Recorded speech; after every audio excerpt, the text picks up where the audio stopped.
जरा ये बताइए, मैं आपसे पूछ रही हूं सबसे पहले जनरल सिवाच, मैं आपसे पूछूंगी सर, जो हमारी सेना है उसकी एक प्रिपेयर्डनेस दिख रही है, वो लिख रहे हैं मिशन रेडी, हम तैयार हैं, वहां सिर्फ एक ऑर्डर की दरकार है सर। हाँ बिल्कुल, देखो सच्चाई है, भारत की फौज बिल्कुल रेडी है और इस पर आर पार की लड़ाई है। देखो जब आपका उड़ी हुआ था तो हमने सर्जिकल स्ट्राइक की थी, आज करीब करीब 30 से 40 आतंकवादियों को लॉन्च पैड पे मार दिया था।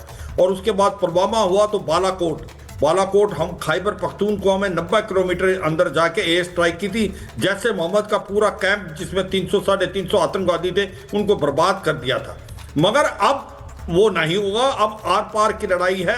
जैसे प्राइम मिनिस्टर ने बोला, अब जो उसके आका हैं, जो उनको मोटिवेट करते हैं, ट्रेन करते हैं, जो उनको शरण देते हैं और जो उनको भेजते हैं, अब उनको चोट पहुंचाई जाएगी।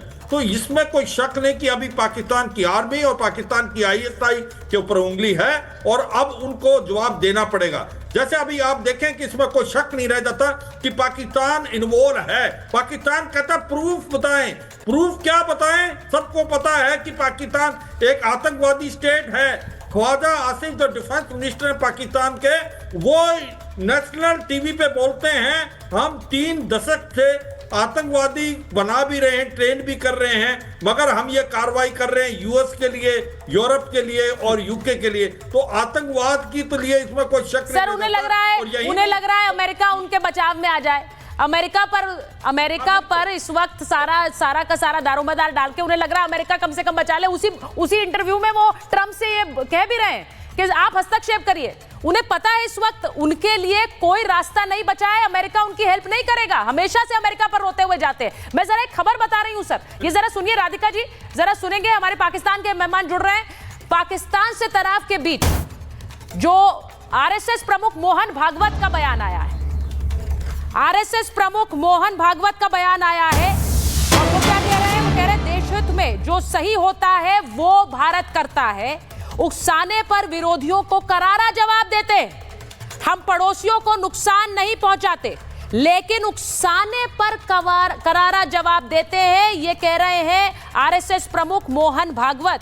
हमारा धर्म अहिंसा है लेकिन हमें जवाब देना आता है। तो आप ये सोचिए कि RSS प्रमुख मोहन भागवत का ये बयान आया है और ये इसीलिए आया है क्योंकि जिस तरह से एक उकसावे की कार्रवाई की गई है, और मैं इसे सीधे सीधे युद्ध की कार्रवाई कहूंगी, क्योंकि जिस तरह से युद्ध की कार्रवाई की गई पाकिस्तान की तरफ से, अब उन्हें जवाब मिलना जरूरी है। दुनिया जानती है कि ये जवाब की कार्रवाई होगी। मैं एक बार राधिका जी के पास जा रही हूं। Radhika ji, the army is ready, the air force is ready, वो अपनी बाकायदा युद्धाभ्यास में लगे हुए हैं। मुझे हैरानी इस बात की है कि बिलावल भुट्टो पाकिस्तान में बैठकर गीदड़ भभकी दे रहे हैं, उन्हें कोई सीरियसली वहां भी नहीं लेता है, उन्हें कोई गंभीरता से नहीं लेता है, लेकिन बातें वो खून बहाने की कर रहे हैं। देखिए, सबसे पहली बात कि पाकिस्तान कितना डरा हुआ है, उनके आर्मी चीफ असीम मुनीर की PV हो, फैमिली हो, DG ISPR असीम मलिक हो, SCG-ST जनरल साहिर शमशाद मिर्ज़ा हो, उन सब के परिवारों को प्राइवेट प्लेन के द्वारा भगा दिया गया है और इंग्लैंड भेज दिया गया है। तो पाकिस्तान कितना डरा हुआ है वो हमें सब समझ आ रहा है, क्योंकि जिसने गलत किया होता है उसका डरना लाजमी है। रही बात, देखिए हमारी नेवी हो, आर्मी हो, हमारी एयरफोर्स हो, वो तत्पर है और ये बता क्यों नहीं किया जाता? अब मैं आपके चैनल पे बैठ के या सरकार आपके चैनल पे बैठ के थोड़ी बताएगी ताकि सामने वालों को पता चल जाए अभी अटैक होगा, अभी ये होगा, वो नहीं होगा। इसीलिए अगर आपने देखा होगा सरकार ने एक एडवाइजरी भी इशू करी है चैनल्स को कि लाइव कृपया ये चीज़ें कि ना बातें हो ना दिखाया जाए। वो इसलिए क्योंकि हम उनको पहले से थोड़ी बताया जाएगा। और रही बात, मैं आपको चैनल पर बहुत जिम्मेदारी से ये क्लियर कर दूँ, ये UPA की सरकार नहीं है जहाँ आर्मी, नेवी और एयरफोर्स इंतज़ार करती रह जाए कि हम अटैक करें, हम बदला ले और कुछ ना हो। ऐसा नहीं होने वाला। मोदी जी ने अपने शब्दों में साफ तौर से हिंदी में भी बोला और जिनको हिंदी समझ नहीं आती विश्व भर के लिए अंग्रेजी में भी बोल दिया कि घर जाके ढूंढेंगे, पूरी धरती के किसी भी कोने पे आतंकी छुपे होंगे, उनको, उनके आकाओं को, उनको फंड करने वालों को, किसी को भी नहीं बख्शा जाएगा और ऐसा बदला लिया जाएगा कि उनकी 7 पुश्तें याद रखेगी।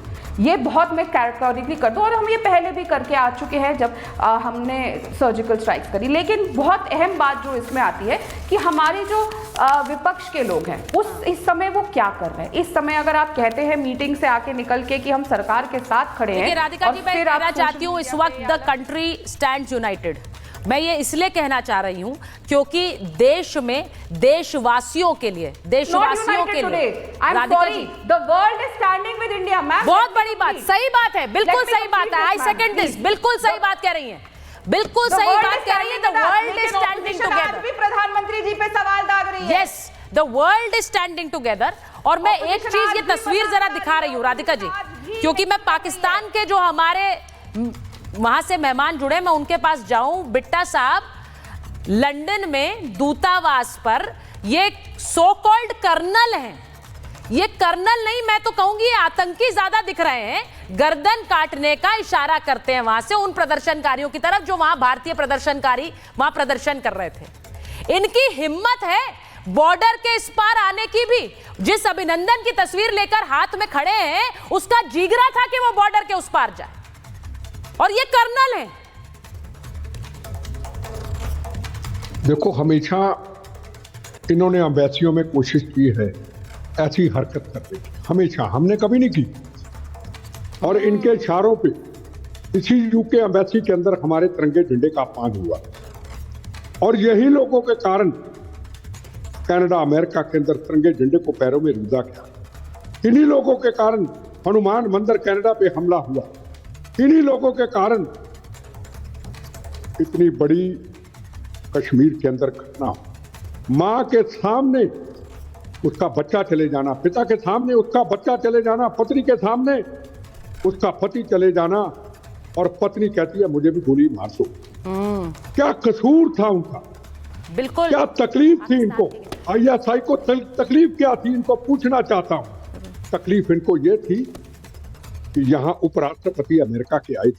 तकलीफ इनको यह थी कि सऊदी अरब में सेकुलरिज्म का संदेश लेके सऊदी अरब में प्राइम मिनिस्टर गए थे। उस वक्त भी तकलीफ इनको यह थी। बिल क्लिंटन यहां आए थे कई वर्ष पहले हिंदुस्तान के अंदर। उस वक्त इन्होंने 25 सिखों का कत्लेआम कश्मीर के अंदर किया था। तकलीफ इनको सबसे बड़ी यह थी कि आज कश्मीर शांत हुआ, आज हिंदुस्तान आतंकवाद से मुक्त हुआ। जो इनकी रोज हरकतें थी, कभी 26/11 की घटना, कभी राणा को लेके आए, कभी पार्लियामेंट की घटना, कभी हिंदुस्तान में कोने कोने के अंदर ब्लास्ट, कभी गोलियां, कभी कश्मीर के अंदर जवानों के ऊपर पत्थर फेंके जाते थे। कश्मीर के अंदर, कश्मीर के आज अगर आवाम को देखोगे आप, कितना खुश था, उनके कारोबार कितने अच्छे थे, उनकी फैक्ट्रियां कितनी अच्छी चल रही थी। आज हाथ पे हाथ धर के बैठे, कौन इसका जिम्मेदार?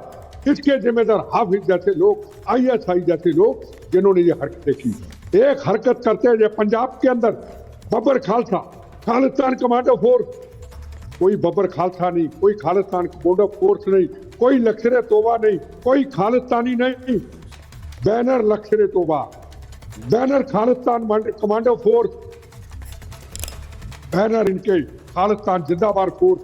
पीछे कौन? पीछे इनके ISI जो पूरी दुनिया में जाल फैला करके हिंदुस्तानियों के ऊपर हमला करती है और हमारे झंडों का और हमारे लोगों का नुकसान करती है। अब इन्होंने नुकसान कर दिया, हमने तो गोली नहीं चलाई, कोई जंग तो हिंदुस्तान ने की नहीं। बिल्कुल, बड़ी अच्छी जगह कक्कड़ जी ने बड़ी अच्छी बात की मैडम ने, कि हम जब करेंगे कोई तरीक थोड़ा बताएंगे, हम करेंगे जरूर।